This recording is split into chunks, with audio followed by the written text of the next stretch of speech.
Hello बच्चों, 11वीं के रसायन विज्ञान में हम लोग पढ़ रहे हैं परमाणु की संरचना और इस अध्याय में यह लेक्चर नंबर 10 है। आज के इस वीडियो में हम लोग पढ़ने वाले हैं प्रकाश विद्युत प्रभाव या फोटो इलेक्ट्रिक इफेक्ट के बारे में। सन 1887 में हेनरी हर्ट्ज ने एक प्रयोग किया। इस प्रयोग को बता दूं क्या प्रयोग किया उन्होंने और किस प्रकार से प्रकाश विद्युत प्रभाव के घटना की खोज हुई। एक निर्वात कक्ष स्थापित किया हर्ट्ज ने, निर्वात कक्ष, और इस कक्ष में धातु की एक प्लेट रखी। धातु की एक प्लेट रखी इन्होंने और इस प्लेट से वायर निकालकर बैटरी से कनेक्ट करा दिया। दूसरे छोर पर एक ग्राही प्लेट लगाई और बीच में धारा मापी कनेक्ट किया। धारा मापी को बीच में जोड़ दिया। संयंत्र को उन्होंने सेल द्वारा कनेक्ट किया, बैटरी से कनेक्ट कर दिया। ठीक है, अब अभी तो सर्किट इसकी पूरी हुई नहीं, न तो इस धारा मापी में कोई विक्षोभ होगा। ठीक ना, इसका इंडिकेटर कितना 0 पे होगा। अब देखो, जब इस धातु की प्लेट से कोई प्रकाश की पुंज टकराते हैं, इस धातु की प्लेट पर एक प्रकाश की किरण डालते हैं, तो ये हो गया प्रकाश की किरण। तो इस धातु से इलेक्ट्रॉन, इस धातु के सरफेस से इलेक्ट्रॉनों का निष्कासन होने लगता है, इलेक्ट्रॉन्स निकलते हैं। ठीक है, और ये इलेक्ट्रॉन कहाँ टकराते हैं? इस ग्राही के ऊपर आके टकराते हैं और इस तरह से यह सर्किट पूरी हो जाती है। और उस समय क्या होता है?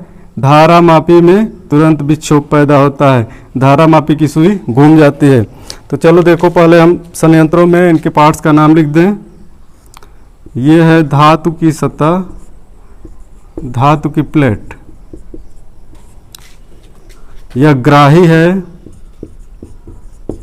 ग्राही, यह धारा मापी हो गई, धारा मापी, यह निर्वात कक्ष, निर्वात कक्ष है। ठीक है, और यह बैटरी है। इस प्रयोग में हेनरी हर्ट्ज साहब ने क्या देखा कि ज्यों ही धातु की सतह पर प्रकाश की किरण पुंज डाली जाती है, तुरंत धारा मापी में विक्षोभ पैदा होता है, अर्थात सर्किट पूरी होती है। इसका अर्थ ये हुआ कि धातु की सतह से इलेक्ट्रॉन्स निकलते हैं। लेकिन हेनरी हर्ट्ज साहब इस प्रयोग की व्याख्या नहीं कर सके। ठीक है, इस प्रयोग के परिणाम क्या निकाले उन्होंने? देखो, पढ़ता हूँ इसको। सन 1887 में हेनरी हर्ट्ज ने अपने प्रयोग में देखा कि कुछ धातुओं जैसे पोटेशियम, रुबिडियम, सीजियम आदि की सतह पर पर्याप्त आवृत्ति वाला प्रकाश डालने पर धातु सतह से इलेक्ट्रॉन निकलते हैं। इस घटना को प्रकाश विद्युत प्रभाव कहते हैं। इस प्रयोग के परिणाम निम्नलिखित हैं। देखो, इस प्रयोग द्वारा उन्होंने क्या परिणाम निकाला। पहला पॉइंट है, धातु की सतह से प्रकाश पुंज टकराते ही इलेक्ट्रॉन निकलते हैं। प्रकाश पुंज के टकराने तथा इलेक्ट्रॉनों के निष्कासन के बीच कोई समय अंतराल नहीं होता। ठीक है, जब ही प्रकाश पुंज इस धातु की प्लेट से टकराता है, यह प्रकाश की किरण है, प्रकाश पुंज। तो प्रकाश पुंज जब ही धातु की प्लेट से टकराता है, इलेक्ट्रॉनों का निष्कासन तुरंत होता है प्लेट से। इनके बीच, किरण के टकराने के बीच और इलेक्ट्रॉनों के निकलने के बीच कोई भी समय अंतराल नहीं होता। ठीक है, दूसरा निष्कर्ष है, निष्कासित होने वाले इलेक्ट्रॉनों की संख्या प्रकाश पुंज की तीव्रता के समानुपाती होती है। इस प्लेट पर जितने ही अधिक तीव्रता वाला प्रकाश पुंज डाला जाता है, उतने ही ज़्यादा संख्या में इलेक्ट्रॉन निकलते हैं। अर्थात ज़्यादा संख्या कैसे काउंट होगा? इस धारा मापी का विक्षोभ और ज़्यादा होगा, यह और ज़्यादा धारा बताएगी। तो इससे साबित होगा कि इलेक्ट्रॉनों की संख्या बढ़ रही है प्रकाश पुंज की तीव्रता बढ़ाने के साथ। तो इसको क्या कहे, वो निष्कासित होने वाले इलेक्ट्रॉनों की संख्या प्रकाश पुंज की तीव्रता के समानुपाती होती है। तीसरा पॉइंट है, प्रत्येक धातु के लिए प्रकाश पुंज की न्यूनतम आवृत्ति जो इलेक्ट्रॉन निष्कासित कर सके अलग अलग होती है, जिसे उस धातु की देहली आवृत्ति कहते हैं। अर्थात इस पॉइंट का अर्थ ये हुआ कि एक निश्चित आवृत्ति वाला प्रकाश पुंज डालने पर ही धातु की प्लेट से इलेक्ट्रॉन निष्कासित हो सकते हैं। उससे कम आवृत्ति की प्रकाश किरण पुंज अगर डाली जाती है तो इस प्लेट से इलेक्ट्रॉनों का निष्कासन नहीं हो पाता है। ठीक है, और अगर धातु की प्लेटें अलग अलग रखी जाती हैं तो यहाँ से इलेक्ट्रॉनों का निष्कासन एक ही आवृत्ति वाले प्रकाश से नहीं हो सकता है।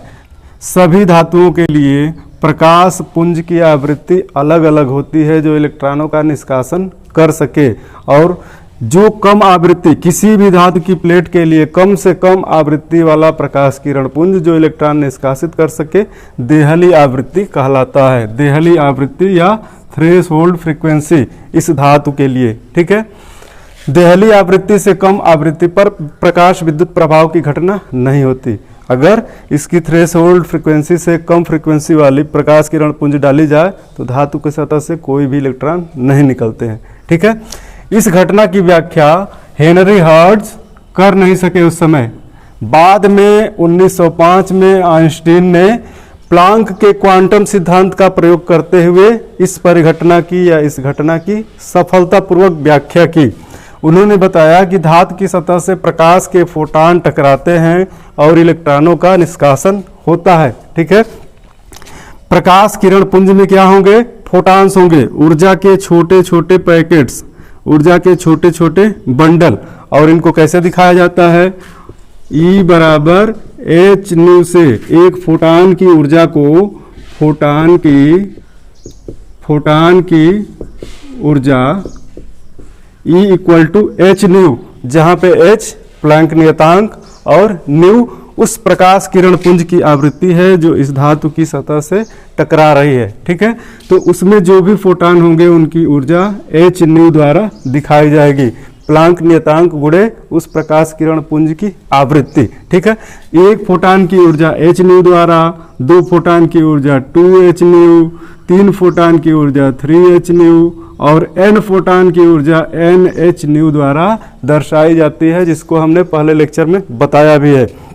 ठीक है, तो प्रकाश विद्युत प्रभाव की सफलतापूर्वक व्याख्या आइंस्टीन ने 1905 में की और इस घटना को उसके बाद समझा जा सका। तो प्लांक के क्वांटम सिद्धांत के द्वारा ही इस घटना की व्याख्या की जा सकती है। इसके पहले प्रकाश किरण पुंज के बारे में या विद्युत चुंबकीय विकिरण के बारे में जो अवधारणा थी, अवधारणा क्या थी कि विद्युत चुंबकीय किरणें कैसे चलती हैं? तरंग के रूप में चलती हैं और तरंगों का गुण रखती हैं, तो तरंगों के गुण द्वारा इस घटना की व्याख्या नहीं हो पाती है। ठीक है, इस घटना की व्याख्या किसके द्वारा हो पाएगी? प्लांक के क्वांटम सिद्धांत के अनुसार। और प्लांक ने क्या बताया था कि प्रकाश की किरणों में या विद्युत चुंबकीय तरंगों में केवल तरंगों का गुण ही नहीं होता, बल्कि इनमें क्या होता है? ऊर्जा के छोटे छोटे पैकेट्स होते हैं, अर्थात कणीय प्रवृत्ति होती है, कणों का गुण होता है और कणों के गुण द्वारा ही इनकी व्याख्या की गई। उन्हीं कणों को इन्होंने फोटॉन नाम दिया था। ठीक है, तो मिलते हैं नेक्स्ट वीडियो में। Thank you.